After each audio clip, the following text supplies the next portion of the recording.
Když se někoho zeptáte, co to je daň ze zisku, tak vám spadlý člověk odpoví logicky, že prostě si v podniku vypočítám zisk, no a z toho odvedu nějakou daň, třeba 10%. Ve skutečnosti ono je to maličko složitější. Pojďme se na to podívat, jak to vlastně funguje. My už víme, že v podniku zpravidla dosahujeme nějakého zisku, no a ten zisk se počítá jako výnosy minus náklady. To znamená, v průběhu roku nám vznikají nějaké výnosy, v průběhu roku toho samého nám taky vznikají nějaké náklady a výnosy minus náklady je prostě zisk. Tak, co to ten zisk vlastně je? Zisk jako takový je vlastně zbohatnutí.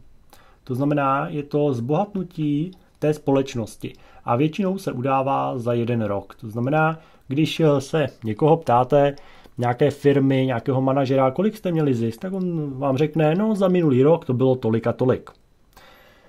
Tak, ale co je pro nás důležitý? Pro nás je důležitý to, že vy dosáhnete nějakého zbohatnutí, to znamená, představíme si to jako nějaký koláč, který tvoří 100%. To je celkové naše zbohatnutí. No jo, jenže podstata je v tom, že právě existuje ten přístup státu, který říká, hele, já jako stát z toho něco chci. Já chci něco z toho tvýho zbohatnutí a to mi pěkně dáš. A ten zbytek, ten si můžeš nechat, to zmaten zůstane v firmě. To bude tohle. Jinak řečeno, stát chce kus vašeho koláče. To znamená, stát něco chce. I když se nám to možná nelíbí, ale stát něco chce.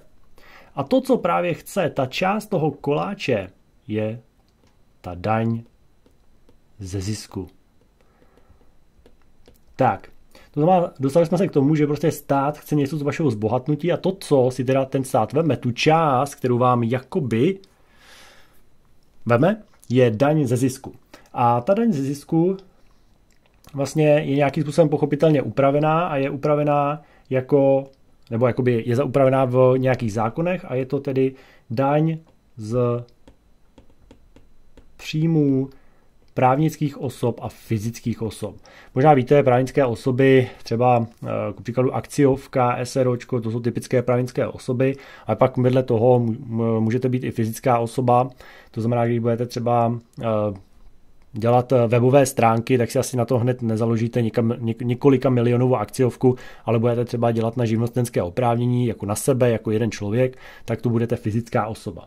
Tak, a teď se dostáváme k té otázce, že když stát teda chce něco z těch vašich 100%, jinak řečeno, stát něco chce tady z toho koláče, tak jak se vlastně k tomu koláči dostaneme? To znamená, nám tady vzniká otázka, jak vlastně zjistit ten koláč, respektive jeho velikost. V podstatě, kam půjdeme, když ten koláč budeme chtít zjistit? No, půjdeme do účetnictví. To znamená účetnictví, tady si všimněte, že to účetnictví je vlastně s těmi daněmi velice úzce propojené. Někdo by ale mohl říct, hele, jako, ale k čemu potřebuji účetnictví, teď přece všechny informace mám v rozvaze, ne? Možná si vzpomínáte, že my když máme rozvahu, tak tady máme nějakou, řeknu, počáteční rozvahu, třeba k 1.1.2018 a tady mám nějakou konečnou rozvahu.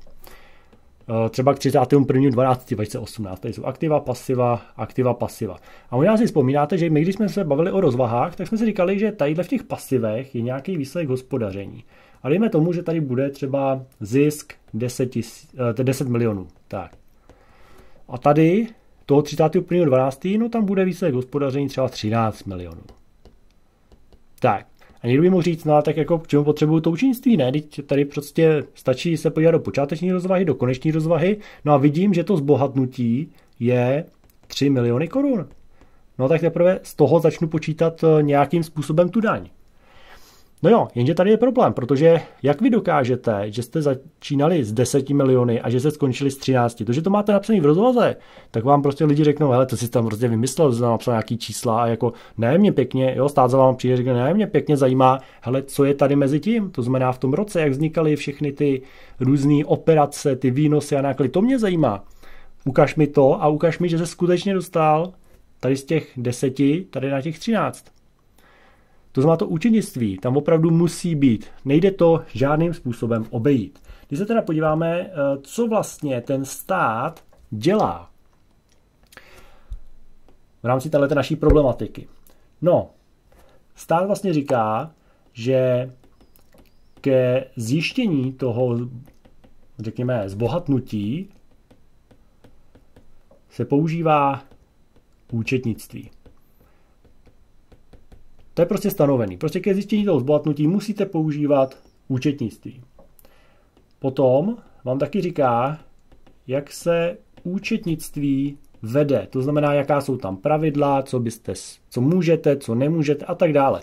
To vám stanovuje jakoby nějaké mantinely. Potom taky říká, jak to zbohatnutí vlastně stát skoriguje. To znamená, on ho ještě nějak upravuje. K tomu se potom dostaneme. A potom pochopitelně říká, kolik si stát vezme. To znamená, kolik vám jakoby vezme z toho vašeho zbohatnutí. Tak, teď by jako někdo mohl říct, dobře, co ale znamená tohleto Cčko? Protože ke zjištění zbohatnutí to počítá účetnictví. No dobře, jak tam prostě přikazuje, konec tečka. Za B, jak se účetnictví vede, prostě jsou tam pravidla, konec tečka. Jak zbohatnutí stát skoriguje, že ho ještě nějak upravuje předtím, než si něco vezme. Co to ale znamená? To znamená, že si představte, že vy máte výnosy ve výši 100. A dejme tomu, že vám vzniknul v průběhu roku jenom jeden jediný náklad a to bylo to, že jste pozvali svoje partnery obchodní na večeři. Byla to prostě velká večeře, vy jste ji zaplatili, stálo to, tady dáme třeba 30 a vy jste si to dali do nákladu, protože to byl náklad. OK. A teď se vás někdo zeptá, hele, jaký teďko máš zisk? No, zisk jsou výnosy minus náklady, to znamená 100 minus 30 je 70. OK, no jo, jenže teď se někdo zeptá, hele, a jaký bude, nebo z čeho budete počítat tu daň? Někdo by mohl říct, no tak z těch 70, ne přece, jako to z těch 70 to je zisk, no tak z toho vypočítám daň, třeba 10%. No jo, jenže ve skutečnosti to tak není. Ve skutečnosti přijde stát a řekne, hele, ty jsi měl výnosy 100, s tím souhlasím, ale náklady jsi měl 0, protože ty náklady na tu večeři, a tak to skutečně je v realitě, že náklady na večeři nepatří do zdanitelných nákladů. Jinak řečeno, vy si tam prostě nemůžete započítat. Stát vám totiž tím korigováním se myslí, že stát vám říká, které náklady, po případě i výnosy, ale zůstaneme u toho, že se to týká hlavně nákladů, které náklady vlastně si tam můžete započítat a které ne. Protože v té rovnici výnosy minus náklady, čím větší budete mít náklady, no tak tím vám, že tenhle ten výsledek vyjde menší, no a tím pádem, když budete mít větší náklady, tak vám ten výsledek vyjde menší, no a zaplatíte menší daň, že? A to stát nechce.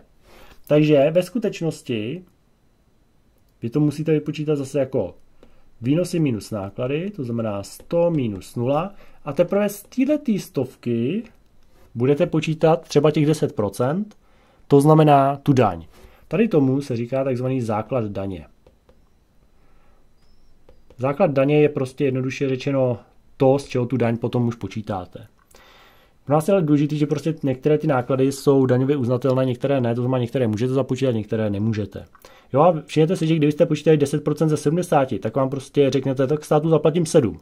No jo, jenže stát přijde, řekne, ne, ty náklady na večeři tam neplatí, takže vy je vyndáte, vyjde vám 100, to je ten základ daně, co nám tady vyšel, a zaplatíte 10%, už je 10, ne 7, ale 10.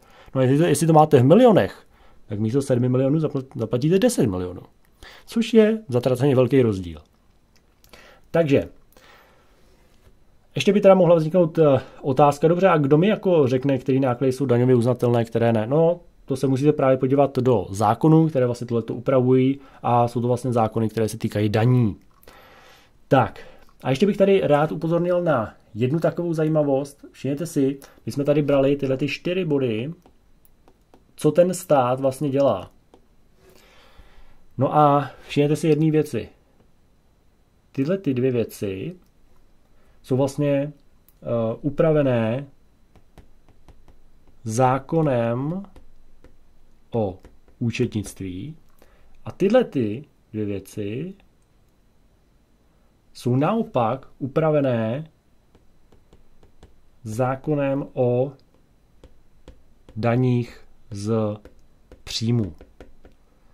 Jinak řečeno, ty první dvě věci se týkají účetnictví, ty druhé dvě věci se týkají daní. Takže vidíte, jak to účetnictví a daně jsou opravdu hodně propojený a prostě jedno bez druhého de facto být nemůže. My se ještě k této myšlence dostaneme, budeme to zkoumat trošku blíž a doufám, že vám tady je aspoň trošku jasný ten systém, že prostě stát, když to zopakujeme, něco chce z vašeho zbohatnutí, to zbohatnutí vypočítáte jako výnosy minus náklady. No ale ještě stát vám to trošku skoriguje, hlavně v těch nákladech, které vám řekne, že některé náklady tam prostě nemůžete dát a vy potom musíte tím pádem ty náklady vyndat, vůbec si třeba s nimi nepočítat, no a tím pádem vám vyjde vlastně jiný základ daně. Když tak jenom ještě doplním, tady těch 70 je takzvaný účetní zisk. Všimněte si, že účetní zisk je něco jiného než základ daně. Protože v účetním zisku tam jako se nestarám o to, jestli nějaký náklady jsou daňově uznatelné nebo ne. To se starám až ve chvíli, kdy počítám tu daň. Ale jak říkám, všechno tohle, co jsme si de facto tady řekli, ještě budeme víc dopodrobna rozebírat, takže tady my si jenom musíme odnést tu myšlenku, že prostě stát po nás něco chce, že to není jenom jednoduše výnosy minus náklady, to je vlastně takový začátek, a pak nám to ještě stát nějakým způsobem koriguje. Takže tohleto je základ problematiky daně ze zisku.